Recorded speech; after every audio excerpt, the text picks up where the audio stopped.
So welcome, guys. So today I'm going to be talking about the 5 key steps to create a booming online business. And I think some of these might surprise you because you often hear me talking about strategies and tactics and all of that kind of stuff. But if you go, like take a higher level look at online businesses, there's actually some really key things that you must get right in order for all of that stuff, like the detailed marketing tactics and all of that, to actually work. So today I'm going to be talking about the 5 key things that I think are the foundations of creating a booming online business. And by online business, I mean, like e-commerce stores, online products like online courses and that kind of thing, as well as coaching and providing services. And the main way you deliver that is online. So there's 5 key things that I think are vital. So the first one is having a killer product or a killer offer. Okay, so as a business owner, you're definitely in the business of solving problems. And if you're not solving a problem for someone, then it's very likely that it's going to be quite difficult to sell, because people identify problems and they want it solved before they move on. So that's when they go searching for a product, or your product might be exactly what they need.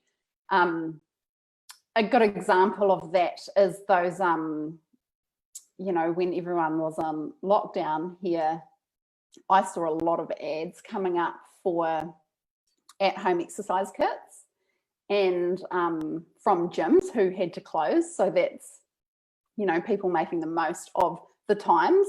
And another one is it called the Theragun or something, like the massage gun that people were using at that time. So like, obviously you couldn't get a massage during those days. So people had a problem where they had tight muscles or whatever, and then normally go and get a massage. But because that was no longer possible, someone saw an opportunity to then promote this alternative, which was where you basically do your massage on yourself at home.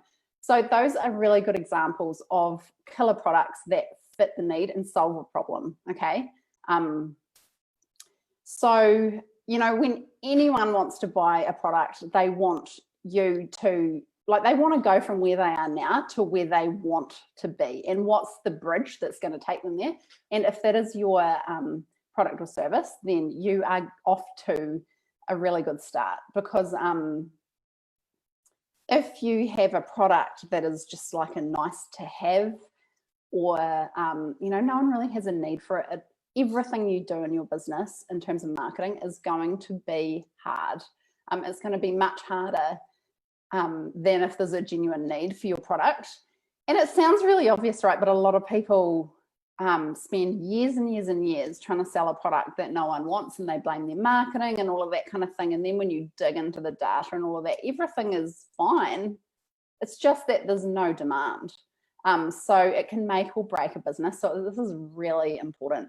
And this applies to products or services. So it doesn't matter if you are in e-commerce or you are providing a service like coaching, for example. There has to be, the way it's packaged up has to be appealing, because no amount of marketing can sell a product that people just does not solve a problem and people just have no interest in, or genuinely don't need it and aren't prepared to spend money on it. So if your marketing or your launch has totally flopped and you're wondering why, to me, I think there's an 80% chance that it's based on your actual product or offer. Okay, which is, I know that can be a bitter pill to swallow, but seeing behind the scenes of so many businesses over the years, an amazing product that just nails everything basically just flies off the shelves. That's when you get like lots of word of mouth, people recommending it, really great reviews, all of that kind of thing. But when it doesn't hit that mark, then everything becomes a lot harder. And sure, you can, make a living out of that, but it's just not as rewarding. Okay. So a really great example of that is the Thigh Master. So I'm sure some of you remember that from the early 90s, and how the story behind that is a guy created the Thigh Master, but he called it the V toner, and he tried to sell it as a full gym, portable gym, basically in this little machine. You know, they kind of went like that, right? And no one was buying it, no one was interested. He had like created this product from scratch. So obviously he did a good job of creating the product, but then he couldn't sell it. And it was because the positioning and the name and all of that was all wrong. So a marketer came along and decided to buy the rights to sell the product off him, and then the product creator would get royalties. And he changed the name of it to the Thigh Master because he saw the product and thought that it had, you know, like it was a good product, except it wasn't like a full body piece of equipment. It was for thighs. And, you know, women all want, and, you know, this kind of goes across the ages, that women want slimmer thighs. So they changed the name to the Thigh Master. So it was only focusing on that one area of the body, and started to create infomercials, and it just flew off the shelf. Like, they had record sales. It was a complete success story. Same product, different name, and created an offer around it. So if you wonder what I mean by an offer, because, you know, you have your product and then you have an offer. So what's the difference? So a product is obviously like the main thing. So if you have an e-commerce store, for example, and you have a t-shirt, that's a product. But an offer is how you actually present it to the consumer. So that is a really good example, changing the name and then bundling it with other products, add-ons, that kind of thing. You see that a lot with online courses. So there is the main product, but then there's bonuses that make it a no-brainer, okay? So that is, in e-commerce, you can do like bundles and subscriptions and all of that kind of thing, which then turns it from a product into an offer. So the offer has to be really compelling for people to spend money on it. Now, the second one is one that I know that you've heard about a lot, but honestly, this is so important. And I feel a lot of people want to skip over this one because it feels a bit tedious, it's not exciting, but it is so essential, and it's something that you cannot forget about, no matter if you've been in business for 3 months, which is normally when people do this work, or 5 years, okay? It doesn't make a difference. You need to be constantly really digging into this, and that is getting to know your ideal client or customer so well that you know exactly what their problems are, where they want help, and how you can speak to them specifically in your marketing, okay?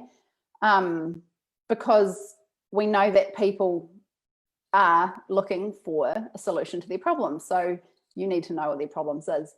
So you need to know what they want at an emotional level as well, because you're not selling the thing, you're selling the transformation. So where will they end up at the end of this purchase, or using the product for a couple of months, or however it's designed? Like, what is the end transformation? A really good example of that is like lawn mowing, for example. It's like really mundane.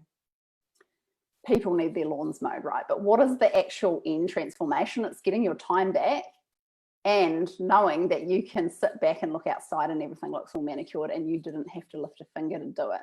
Okay, so there's lots of good examples of where you're actually selling the transformation rather than the specifics of the product. Like, yes, it's really good to talk about the features, but what's the end goal? What's the transformation that someone is looking to experience as a result of purchasing the product? The more you can speak to that in your marketing, the more success you are going to have.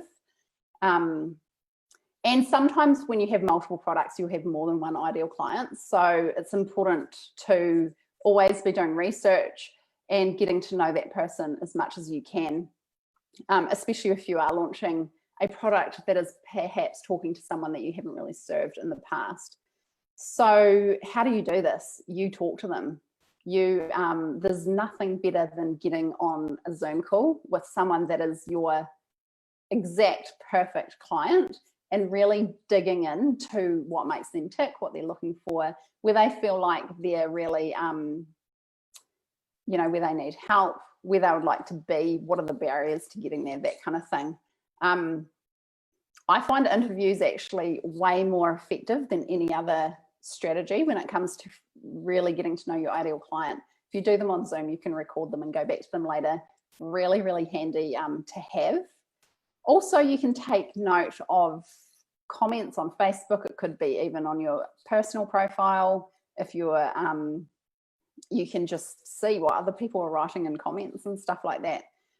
You can see what people are writing on comments on your specific business page. You can also be in, if you're in business and maybe you're in a business to business situation, then you can look on other in Facebook groups and see what people are commenting, what language are they using, and what is it in their words, like how do they see the world, what is their version of the world.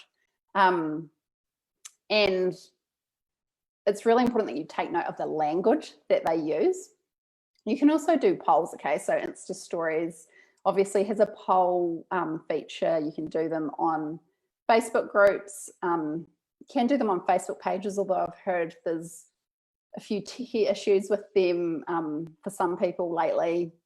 But yeah, you can do polls. You can ask people. People want to be heard, and they're often willing to help you out, just to share where they're coming from or their perspective. Okay, so don't be scared to ask people to jump on a Zoom. When I created my Master Your Marketing program, I did a lot of Zoom calls, and I honestly think that that is the difference, that, you know, because I knew exactly where people were lacking, then I was able to speak right to that. So a really good idea is, after doing all of this work, is to keep a vault somewhere, like a Google Doc or a folder in Google Drive or something like that, where you can keep a vault or a copy bank of all the language they, these people, your ideal client, use in their everyday life. That, you know, demonstrates what language they use, how they feel, their emotions, that kind of thing. So that then when you go to create a sales page or any kind of marketing, it could be like you just need to write a Facebook post, right? Because we all know that we can get stuck on what wording to use for that. So you can simply pull up this document and suddenly you are flooded with ideas, okay? I actually have just up behind my screen about 12 post-it notes that have problems that my ideal client have told me that they have. So sometimes I just look up there during the day while I'm working and I get a flash of inspiration. So that's a really good idea. I love post-it notes for that. They're so effective. Okay, so the third thing is being prepared to sell. We all can feel a little bit funny about selling, and I definitely feel like I have experienced this as well, and I probably sat in this space for far too long. So it is imperative that you are willing to sell your product. Like, you have to be the #1 supporter of it, the #1 backer of it, because no one else is going to love your product or service as much as you. So you have to be the spokesperson for it. You have to be willing to put yourself out there and be its greatest ambassador, really. And a really good mindset shift around selling is realizing that selling is serving. Okay, so as we know, people have a problem that they want to solve, that they're looking to solve, and that's why they're even in the market for anything. That's why they're even paying attention to you in the first place. So letting them know that you have a product that is going to solve their problems is actually the highest service to them. Okay, so what is in their greater good? Often it can be solving their problem and helping them move on or moving to the next step as fast as possible. Okay, so we don't want to be selling all of the time, obviously. Like, we're not going to go on Facebook or Instagram and every single post be about sales. But what I find a lot is that we're doing all the value adding stuff on social media, for example, and then what happens is there's all these people right in front of us who are asking us questions that may not be related to the product or service, but you can help them by offering it, but you're not offering it because you don't want to be salesy. quite often what I have found has happened is as soon as you say, hey, I've got this great product or service that may help you, do you want to hear more about it? That's all you have to say. The answer 80 or 90% of the time is yes, tell me more, because they actually want this problem that they've got to be solved.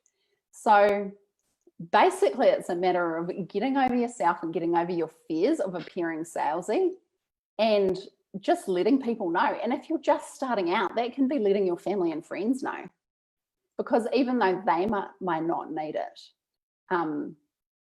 they may know people that will. So next time, you know, they're having a conversation with someone else and they're saying, I really need help with this and I don't know what to do. That person might go, hey, I know Sarah down the road does that. She might be able to help you. You should talk to her. Or if you're an e-commerce store, it could be like, I always use the example of natural makeup because I'm always looking for it online. So, you know, like someone might be saying, I really need to switch to like organic products for my face because I'm getting breakouts all the time, blah, blah, blah. That person might go, hey, I've seen this, one of my friends has just started up an e-commerce store selling exactly this thing. She probably wouldn't say e-commerce because I don't think really people talk like that. But, you know, she'd say, hey, I know this, my friend's just created a brand that does exactly this. You should check it out. Here's the URL. So it's about making the most of the opportunities that are looking you right in the face. Yesterday, I was on a client call with a client who has pivoted with COVID and now offers an online service in comparison to a in-person service, right?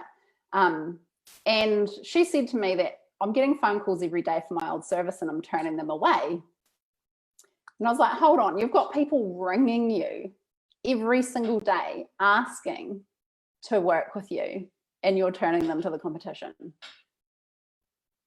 So why is that? And you don't need to do that. Because your product or service may be slightly different doesn't mean they're not going to have an interest in it. In fact, you don't know that it may suit them more. You can never assume what someone wants.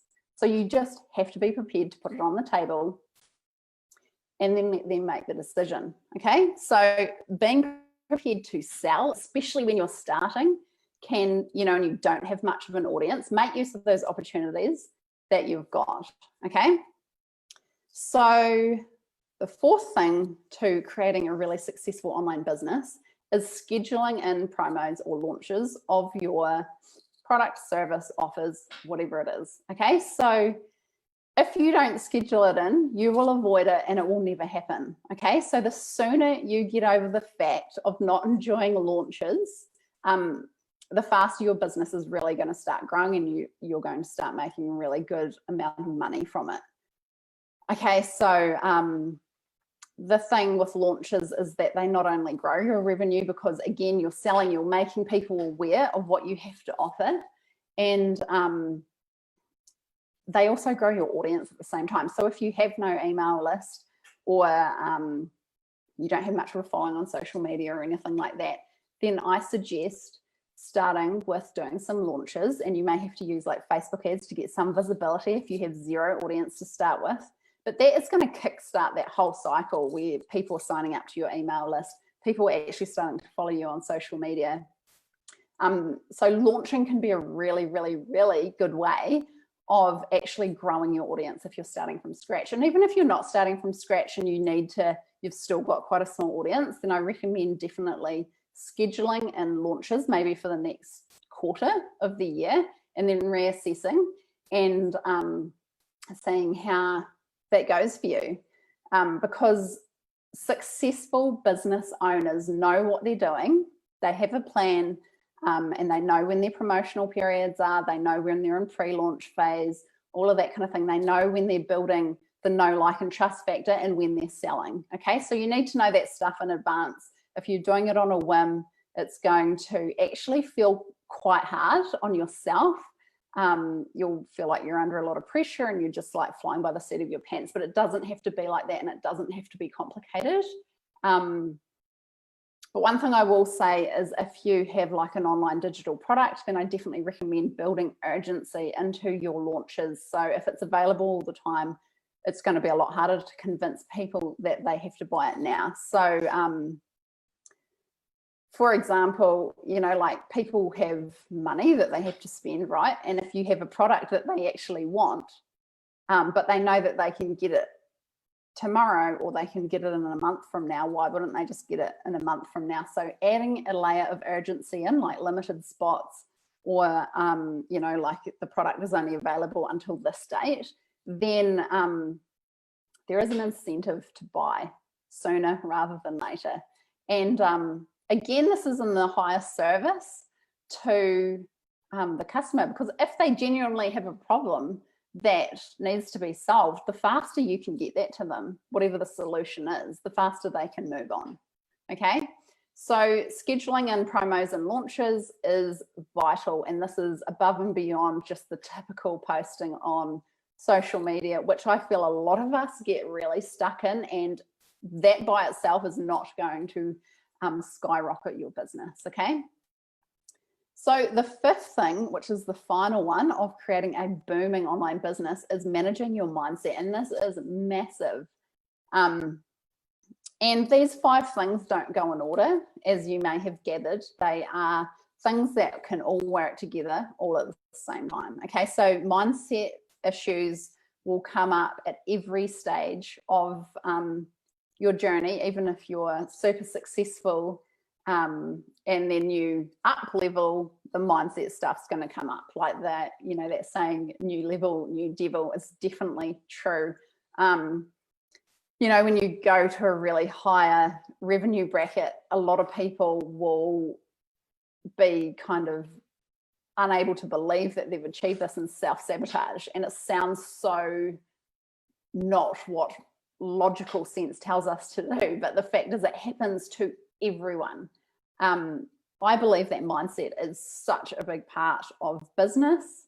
It is such a big part of marketing, and marketing particularly, because when you have to put yourself out there, if you're a personal brand or something that you've created, like your baby, like you've created this product that you just love so much and you're kind of emotionally attached to it, when it comes to getting visible and putting it out there, some people, well, let's face it, most of us freak out a little bit. It's like the reality of being seen can be quite scary. And this is why people hold off on doing lives for years and years and years, rather than just biting the bullet and jumping in there.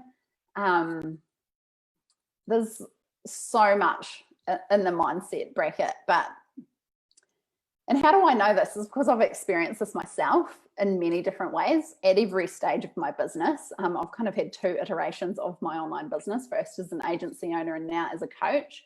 And they're different, right? So even though I've got business experience, there's still new things that I'm trying. And, you know, it's like, then your mind starts to play games, right? Also, I work with female entrepreneurs who are actually quite often open to telling me that the reason isn't because they don't have the strategy, they don't have the tactics, they have all of that stuff, right? It is their mindset that is stopping them from stepping in and really getting involved and playing the game. Okay, so things like self-sabotage, where you know you want this, but yet you're not doing the things that are going to get you there, even though you know you should. What is that about? So that can be a cycle of self-sabotage. And the way that that normally shows up is through procrastination, or it could also be, we're talking about being not prepared to sell. People literally sitting around you, waiting for you to present an offer to them and not doing it. Okay, so that is a form of self-sabotage. Sitting in indecision. So, you know, maybe you want to start a podcast and you don't know what the name of it's going to be, for example. So you just don't make a decision, you don't move forward because nothing's perfect. That is self-sabotage.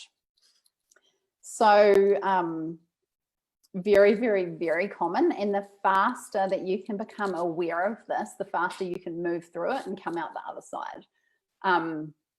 Because awareness is vital when it comes to mindset. If you can't like be your own inner detective and actually look at your behavior and see why are you doing these things, like what's really behind it, then you're not going to even become aware of it to acknowledge it and then move through it. Okay, so other things that come up a lot is leading with your ego. So when you were doing your marketing, feeling like it's a failure unless you get told how great something is. Yeah, if you always want to be made to feel like you are doing amazing things, so that is the ego, right? Then you may get a bit upset when that recognition doesn't come, or maybe you're doing a live and no one shows up for it, and then you just decide, oh, well, no one obviously wants to hear what I have to say, so I'm not going to do that again. That is your ego talking again, and that is not in service to your customer who needs you to solve their problem or help them solve their problem. Okay, so another way that mindset can wreak havoc is comparisonitis, which is when you are spending a lot of time on social media, but you're not actually contributing as much as you are consuming other people's content. And quite often what goes along with that is that you're then comparing yourself to them. I think this happens to all of us, right? You start comparing yourself to other people on the internet, and then you just start hiding because you don't think that what you have to say is important. Maybe they have a bigger following than you, and all of a sudden you get that kind of like, what am I even doing? And you stop marketing. Okay, so my number one suggestion for that is to actually stop following the people that are triggering you, and to actually really go back to the ideal client, dig into what you offer that serves them, and then create content from your heart that is going to help them, rather than getting all up in your head and comparing yourself to others. Okay. And to actually really go back to the ideal client.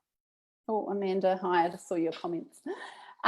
So another way that mindset problems can wreak havoc on your business, and you can stay in this space for years as well, is shiny object syndrome. So this is also a big one. People can quite often show up and feel like they don't know enough. They have to be in the constant learning cycle. They buy every single course on Instagram, on TikTok, on you know, any subject really, and then they may or may not do the course, but you know, quite often people don't action that stuff because they don't know where it fits inside the bigger strategy of their business. So you could download every ebook you see and just constantly be getting ideas. So you're kind of being like bombarded with information, but you've got too much information going on, and you always feel like you need more and more and more before you're able to create the business that you've always wanted. The faster you can get past this, the better as well, because you if you're, it comes back to that, like, are you producing or are you consuming? And if you're just consuming other people's content, but you're not actually actioning any of it, then you're not going to be progressing forward. You're not going to be in momentum moving forward.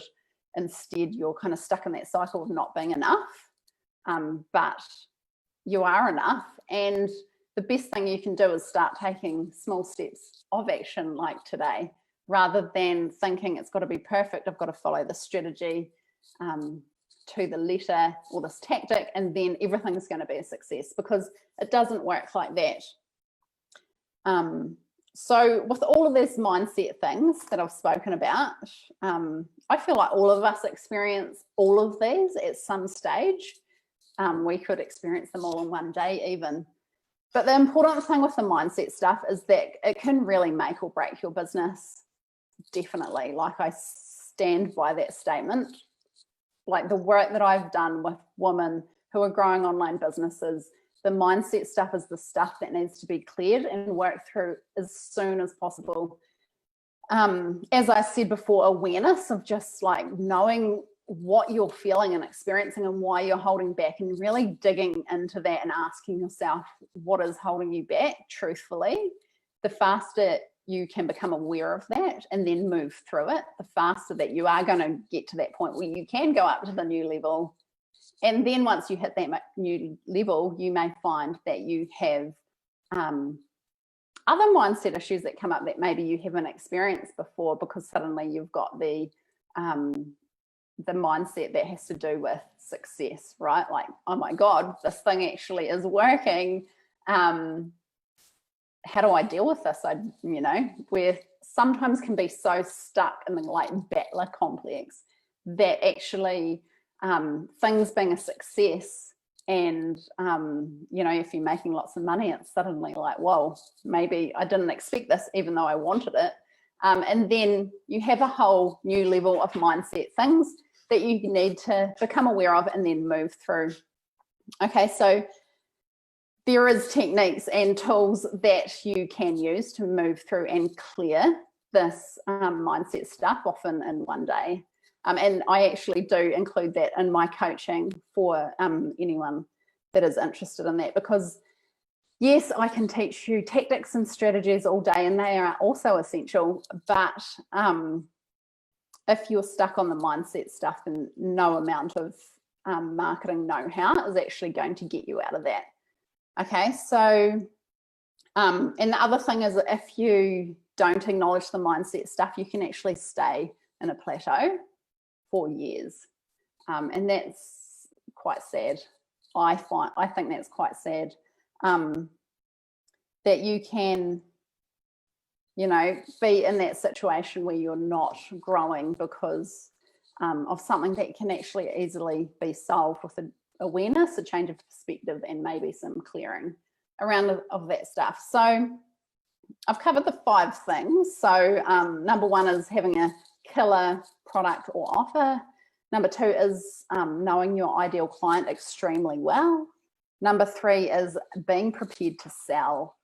Number 4 is scheduling in your promos and launches and getting really clear in your calendar of how it's all going to play out. And also number 5 is managing your mindset. So if you hopped on this live expecting it to be all about do this, do that, do this, send 5 emails a week kind of thing, then no, that's not what this live is about, because that is like the lower level stuff. Okay, you can literally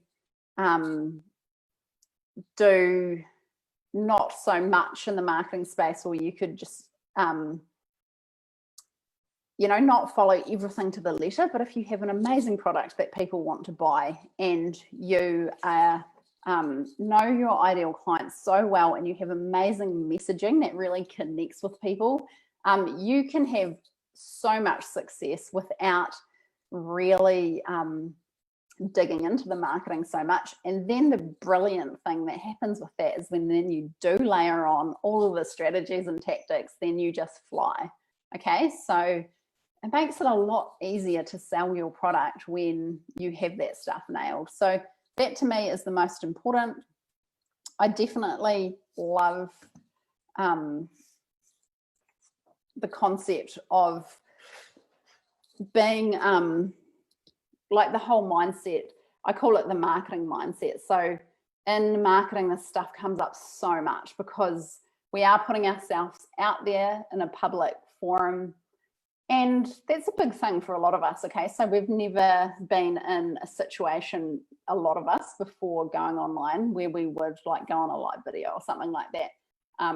If you're a person who prior to starting an online business didn't stand up, like maybe you're quite an introverted person and you would definitely not be the one to stand up in front of a room full of people and confidently give a talk, then being able to do it online, like there's definitely going to have to be some work that happens for around your mindset for you to transition into the person that is able to, jump on live and do lives confidently. And I'm using lives as an example because, a lot of people are quite scared of doing lives and just put them off for years and years. And I have to say that was me for quite a long time as well. But it can be around anything really. So like even posting certain things on social media you might not want to, or you might hold yourself back because you've got that fear of what will people think, how will someone react to that, A big one is what will my family say about that post, for example. So that's all mindset stuff. You can get stuck there and really let it hold you back, or you can move through it, acknowledge it and move through it much faster with the right help. So I hope that helped you guys. Let me know if you've got any questions in the comments. Let me know if you've had any takeaways during this talk.